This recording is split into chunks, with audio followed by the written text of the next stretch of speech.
Grupo Só Primos. Meu nome é Marcelo. Meu nome é Débora. Meu nome é Vitor. Eu sou Elizabeth. Clarine. Irani. Para falarmos de falta d'água, que é o nosso trabalho, nós temos que primeiro conhecer o que é o ciclo da água, quando começa, quando termina, como se renova. Para falar disso, iremos apresentar um vídeo. O ciclo da água. A vida, como conhecemos, depende da água. Ela está em cerca de 70% da superfície do planeta e em 70% do volume do corpo humano. Está em toda parte, ligando os continentes e criando condições para a vida. A água está o tempo todo em movimento, sob diferentes formas. O Sol fornece luz e calor ao nosso planeta. Essa energia promove o aquecimento e, assim, acontece a evaporação de parte da água da superfície de rios, lagos e oceanos, das folhagens das plantas e dos corpos de animais e pessoas. O ar úmido é menos denso que o ar seco, por isso sobe, levando as moléculas de água consigo. Livres, leves e soltas pelo ar, elas são carregadas pelos ventos, cada vez mais alto e mais longe.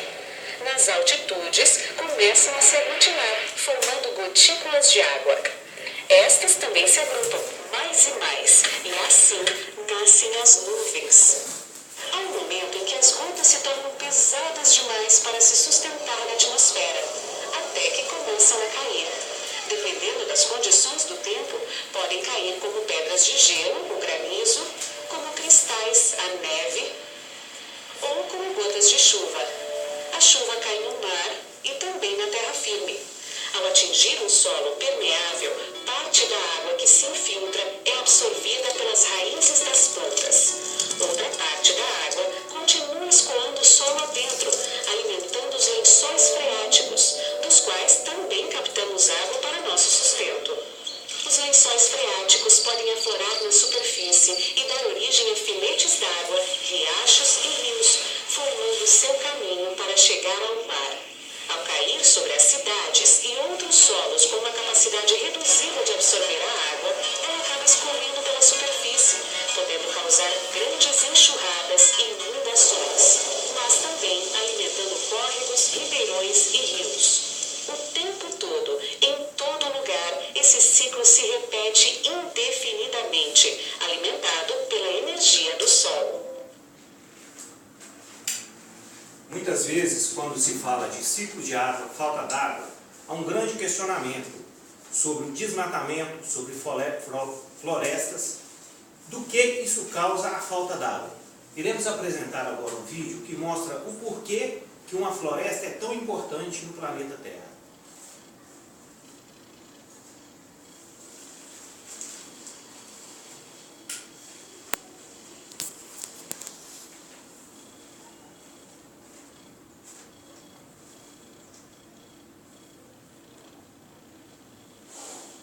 Uma árvore com 10 metros de diâmetro de copa lança sozinha à atmosfera 300 litros de água em um único dia.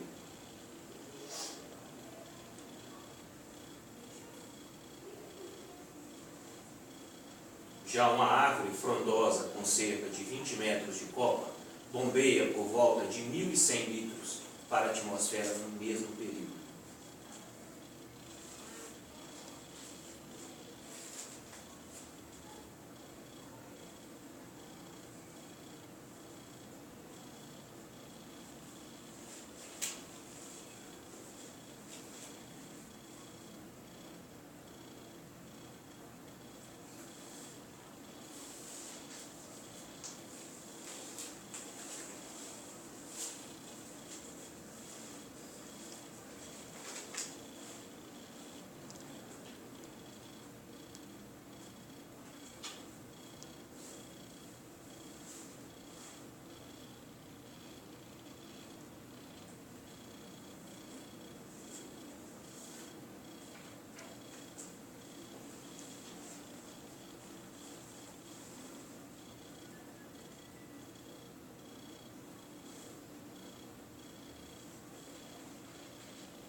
relação à questão do planeta ser um planeta água, isso é um pouco complicado. Quando se pensa que o planeta Terra é um planeta água, todo mundo pensa que trata-se de água potável, mas isso não é a realidade. Na verdade, os oceanos e mares detêm 97% dessa água, e é água salgada. As geleiras inacessíveis 2%, e os rios, lagos e fontes subterrâneas 1%. Quer dizer que, na realidade, a água potável do planeta está retida em somente 1%. Água doce, o ouro do século XXI. O consumo de água subiu cerca de 6 vezes nas últimas 5 décadas. A exploração excessiva reduz os estoques disponíveis a olhos vistos, mas o homem ainda reluta em adotar medidas que garantam a sua preservação. De todas as moedas, a água é a que mais determinará a paz ou a guerra entre as nações do nosso século. A gente já teve guerras por questão de territórios, por questão de petróleo, a próxima pode ser por conta da falta d'água. A escassez de água. A Organização das Nações Unidas, a ONU, calcula que cerca de 1 bilhão de pessoas não têm acesso à água potável e pelo menos 2 milhões não conseguem água adequada para beber, lavar-se e comer.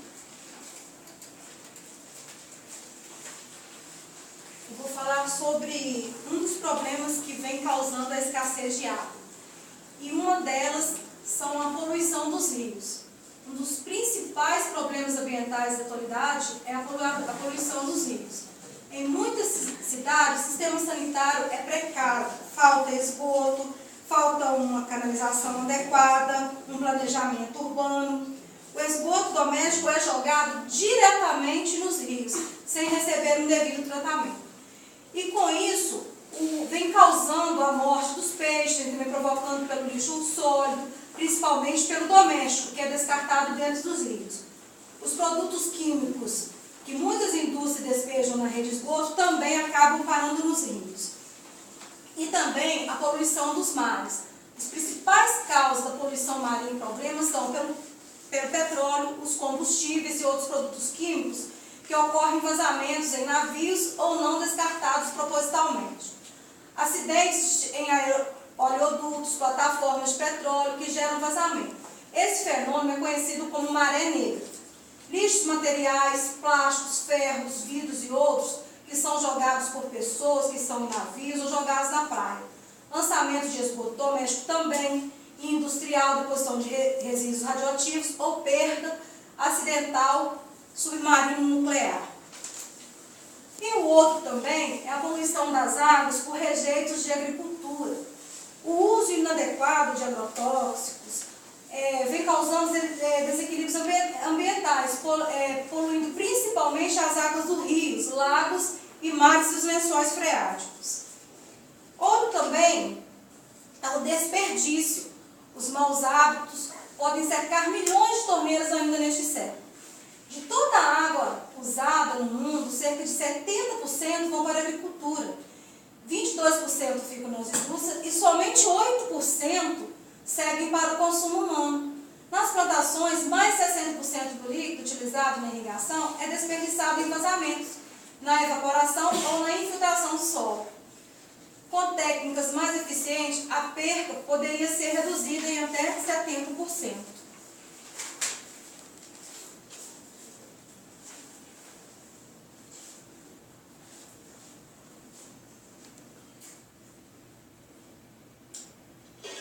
Por dentro do tratamento de esgoto. É aqui, nas estações de tratamento de esgoto, ou ETs, que ocorre todo o processo de despoluição da água. O tratamento é dividido em 2 etapas, denominadas fases líquida e sólida. A fase líquida tem início pela coleta. Após ser recolhido nas residências pela rede coletora, o esgoto é levado ao interceptor e, em seguida, às estações de tratamento de esgoto. Ao chegar às ETs, os efluentes, resíduos líquidos resultantes do esgoto doméstico, passam pelo gradeamento grosseiro, onde sólidos, como garrafas, pedaços de madeira e plásticos, ficam retidos nas barras. Em seguida, o esgoto passa pela estação elevatória de esgoto bruto. Esse equipamento, dotado de bombas hidráulicas, leva o esgoto para um nível superior, onde temos o gradeamento fino e os desarenadores. No gradeamento fino, ficam retidos nas barras materiais como papéis, papelões e tecidos. Ao chegar ao tanque de areia, o esgoto passa pelo processo de sedimentação. Os grãos de areia, mais densos, vão para o fundo,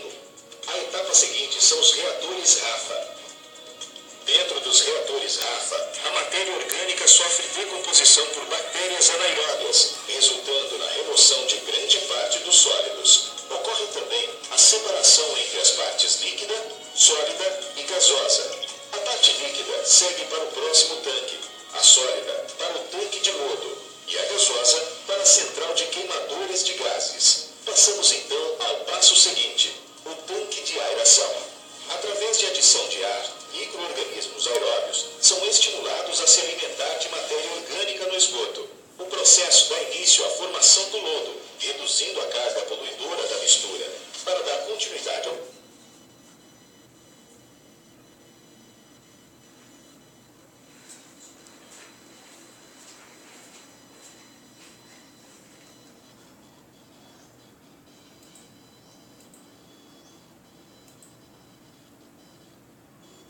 tanque de aeração. Através de adição de ar, micro-organismos aeróbios são estimulados a se alimentar de matéria orgânica no esgoto. O processo dá início à formação do lodo, reduzindo a carga poluidora da mistura. Para dar continuidade ao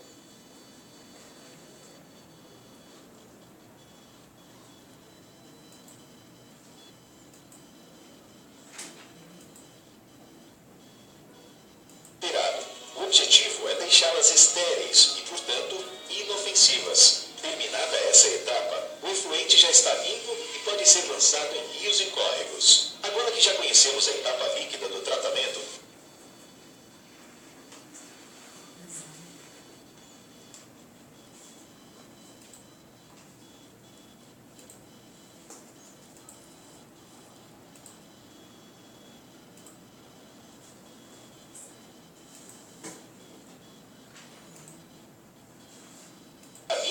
pode ser lançado em rios e córregos. Agora que já conhecemos a etapa líquida do tratamento, do lodo é removida. Passa-se então à etapa seguinte, o processo de secagem. Na casa de desidratação, o lodo passa por um novo processo de secagem. O objetivo é reduzir o teor de líquidos na mistura, facilitando o transporte ao aterro. Finalmente, a parte do lodo que não foi digerida é reintroduzida no sistema. Para isso, segue novamente para a estação elevatória de esgoto. Com essa última etapa, o tratamento de esgoto chega ao fim. Muitas vezes, quando nós falamos de poluição por esgoto, poluição por mau uso da natureza, nós temos soluções. Uma questão é esse vídeo que foi mostrado. Uma pena que ele garrou, mas é um vídeo muito bom que mostra onde que nós podemos melhorar, onde nós podemos tratar o nosso esgoto e ter uma vida saudável com a natureza, devolvendo a água pura e limpa para a natureza. O próximo vídeo que nós iremos apresentar é sobre também o tratamento de esgoto. Porém, o tratamento de esgoto na zona rural, onde muitas vezes, igual o nosso amigo Geraldo falou antes, é um crime ver esgoto jogado direto na nascente do rio. Temos condições e qualidade para estar fazendo o tratamento desse esgoto nas propriedades, nas zonas rurais, mesmo em municípios que ainda não têm uma infraestrutura própria. A construção da fossa biodigestora é simples. Ela é composta por 3 caixas de fibrocimento de 1.000 litros cada. Essas caixas são enterradas para manter o isolamento térmico. A primeira delas é ligada ao sistema de esgoto, que recebe uma vez por mês 20 litros de uma mistura composta por 50% de água e 50% de esterco bovino. Esse material fermenta com os dejetos humanos. A alta temperatura e a vedação das caixas eliminam micro-organismos prejudiciais à saúde. O efluente resultante é armazenado nas 2 últimas caixas. Depois é usado como adubo orgânico. A fossa biodigestora não exala odor. E o adubo orgânico é usado principalmente em pequenos pomares de macadâmia.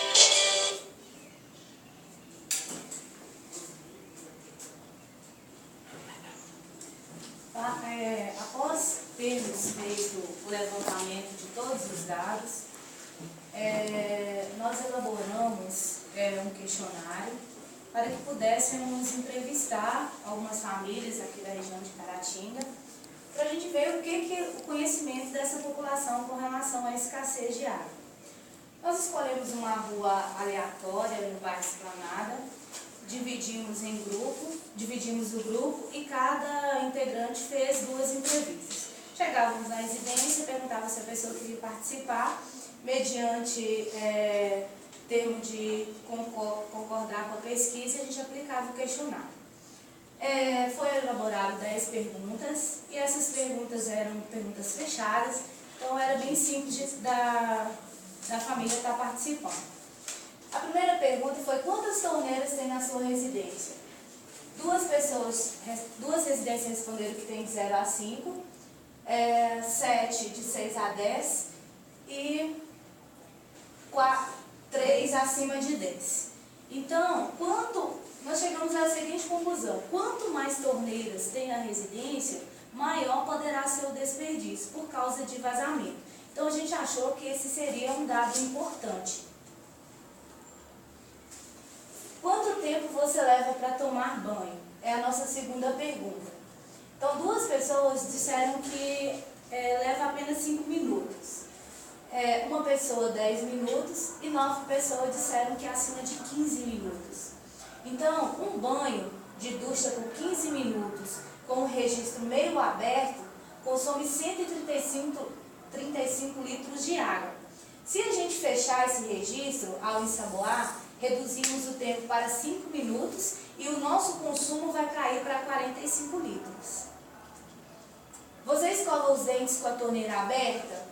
3 pessoas disseram que sim e 9 pessoas disseram que não. A gente ficou assim um pouco até espantado, né? Porque a gente achou que todo mundo ia responder que não. E por incrível que pareça, em 3 residências responderam pra gente que escova os dentes com a torneira aberta. E ao escovar os dentes por 5 minutos com a torneira não muito aberta, desperdiça 12 litros de água. No entanto, se só molhar a escova e fechar a torneira, enquanto escova os dentes e ainda enxaguar a boca com um copo de água, conseguimos economizar mais de 11,5 litros de água. Você sabe quantos litros de água uma torneira pingando desperdiça em um dia? 8 pessoas disseram que 12 litros, 3 pessoas disseram que 24 litros e uma pessoa acima de 40 litros. Uma torneira pingando o dia inteiro, ela chega a gastar 46 litros de água por dia, ou 1.380 litros de água por mês. Quantos litros de água você acha que gasta lavando o carro com uma mangueira durante 30 minutos? 6 pessoas responderam que 127 litros, 4 pessoas responderam 340 litros e 2 pessoas acima de 500 litros. Muita gente gasta até 30 minutos para lavar um carro. Como a mangueira não muito aberta, gasta-se 216 litros de água. Com meia volta de abertura, o desperdício alcança 560 litros. Para reduzir, gente, basta lavar o carro somente uma vez por mês, usando o balde, e nesse caso, o consumo vai ser apenas de 40 litros. Você sabe quantos litros de água se gasta para lavar a louça com a torneira aberta durante 15 minutos? 7 pessoas, 60 litros, 3 pessoas, 150 litros e 2 pessoas acima de 200 litros. Numa casa, lavando louça com a torneira meio aberta em 15 minutos, são utilizados 117 litros de água. Com a economia, o consumo pode chegar a apenas 20 litros. Você sabe, você lava a calçada usando somente a mangueira? Esse é um outro questionamento que a gente fez. 4 pessoas disseram que sim, 8 disseram que não. Hoje em dia é um hábito grande das pessoas usarem água para varrer a calçada. E antigamente se usava vassoura, né? Nem gastava água. Então varrer a calçada é o hábito mais saudável para a água. Você tem conhecimento de algumas cidades do Brasil já estão faltando água? 8 disseram que sim, 4 disseram que não. Hoje a gente tem a cidade de São Paulo e outras em volta de São Paulo que já estão sofrendo racionamento de água constante. Você faz aproveitamento de água em sua residência? A gente teve aqui 9 pessoas disseram que sim e 3 disseram que não. É um exemplo das pessoas que fazem esse tipo de reaproveitamento de água. O que você faz com o óleo que sobra das frituras? Recicla, joga fora no lixo ou joga na rede de esgoto? 3 que reciclam, 4 que jogam fora no lixo e 5 que jogam na rede de esgoto. O óleo é um grande poluidor das águas também, polui o rio. A gente mostrou a questão de como é difícil tratar a água para voltar ela para o meio ambiente. E aqui a gente fez algumas contas de acordo com os dados que a gente apresentou, que a gente levantou. O que a gente poderia fazer para poder economizar água, ajudar o nosso meio ambiente? Hoje, como a gente falou no nosso vídeo, apenas 1% da água do planeta é doce, que a gente poderia, no caso, beber. E apenas 8% dessa água, esse 1%, é que vai ser destinada para o nosso consumo. Então aqui a gente colocou uma casa com 4 moradores, sendo um parâmetro, uma torneira pingando, desperdiça 41 litros de água por 7 dias na semana, vai ter um desperdício mensal de 287 litros de água, mensal de 1.148 litros, no ano 13.776 litros, que poderiam facilmente ser reduzidos a 0 se fosse consertado o vazamento. O banho.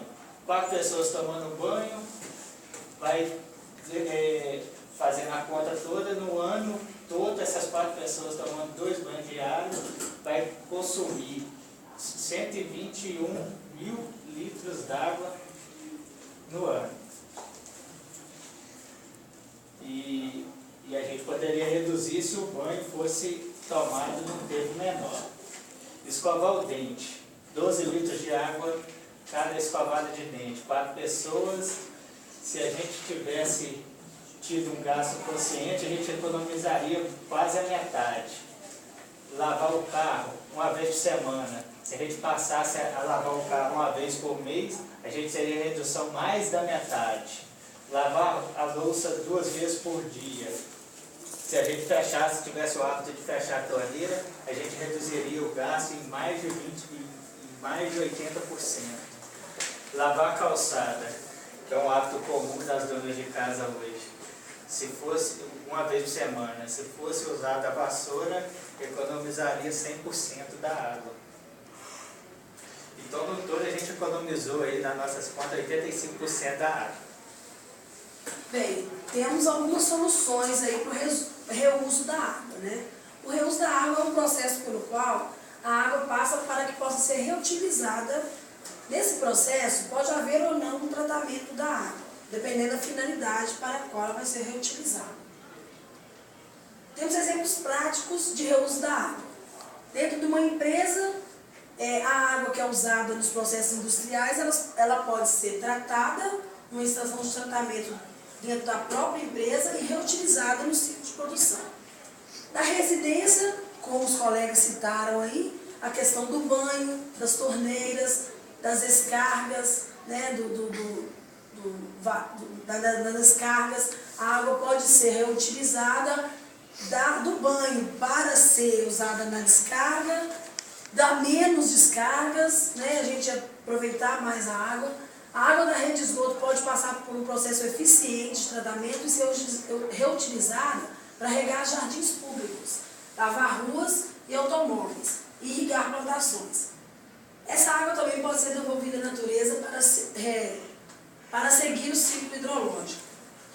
Podemos utilizar a água da chuva, que vai parar na rede de esgoto da cidade, gerando um grande desperdício, inundações. Essa água, se captada, pode ser utilizada por diversas finalidades. Já existem até alguns prédios com estrutura capaz de fazer a captação, armazenar, para reutilizar essa água. Ela é usada para limpeza geral e resulta em grande economia para o condomínio, gerando um custo menor na conta d'água. Agora, 6 maneiras de evitar a falta de água no futuro. temos bem mais maneiras de evitar. No banho, fechando a torneira enquanto estivermos ensaboando. Uma ducha de 15 minutos com torneira aberta gasta cerca de 240 litros de água.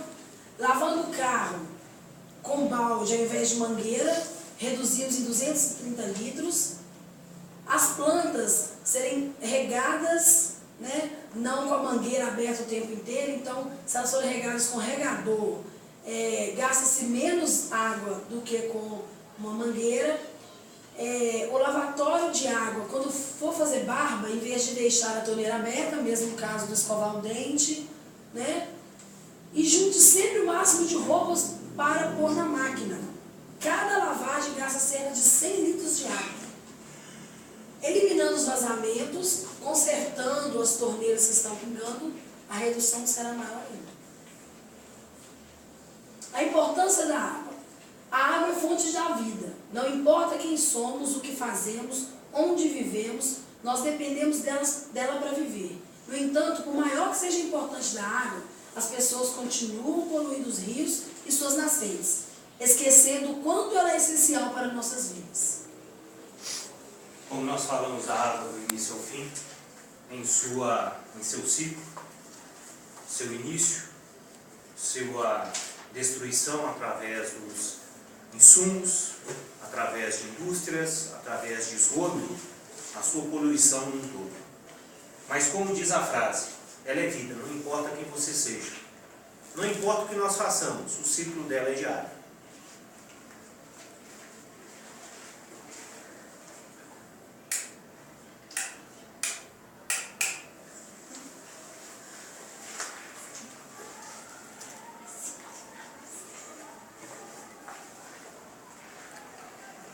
Fim.